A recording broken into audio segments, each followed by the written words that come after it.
আসসালামু আলাইকুম viewers, this is Ruman. Welcome to our another video. VFS global visa update. তাহলে চলুন আজকের ভিসা আপডেট জেনে নেওয়া যাক। আজকে মোট রিটার্ন পাসপোর্ট ডেলিভারি হয়েছে 2টি, মোট পাসপোর্ট রিজেক্ট হয়েছে 3টি, রিটার্ন পাসপোর্ট পুনরায় সাবমিট অ্যাক্টিভ হয়নি।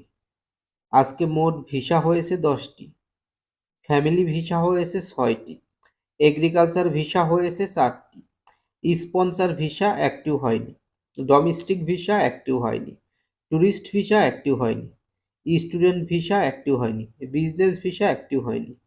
এটা হচ্ছে আজকে ভিএফএস গ্লোবাল ভিসা আপডেট। তো আপনারা দেখলেন আজকের ভিসার অবস্থা। আজকে খুবই কম পরিমাণ ভিসা হয়েছে। আর যে 4টি এগ্রিকালচার ভিসা হয়েছে, এই 4টি ভিসার ভিতরে আপনার 2টি হয়েছে 2025 সালে যে নতুন অ্যাপার্টমেন্ট হয়েছে তাদের ভিসা হয়েছে 2টি। তাদের পাসপোর্ট জমা ছিল জানুয়ারি মাসের 9 তারিখে।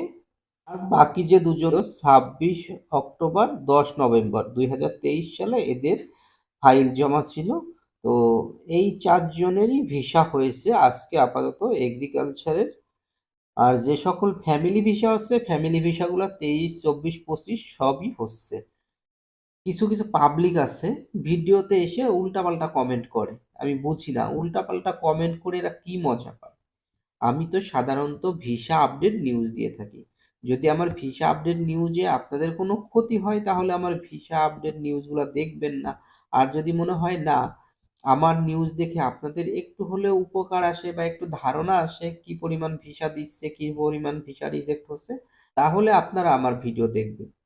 আমি চাই না আমার ভিডিও দেখে কারোর কোনো প্রবলেম হোক। আমার ভিডিও দেখে প্রবলেম হলে আপনারা আমার ভিডিও দেখবেন না। কিন্তু উল্টাপাল্টা কমেন্ট করেন। উল্টাপাল্টা কমেন্ট করলে কি হয়? আপনাকে কি মানুষ ভালো বলবে? উল্টাপাল্টা কমেন্ট করলে আপনাকে মানুষ মূর্খ বা অভদ্র বলবে। কেউ আপনাকে ভালো বলবে না। তাই উল্টাপাল্টা কমেন্ট থেকে বিরত থাকুন। ভালো লাগলে ভিডিও দেখুন, না লাগলে দেখবেন না। আজকের মতো এই পর্যন্তই। ভালো থাকবেন। আল্লাহ হাফেজ।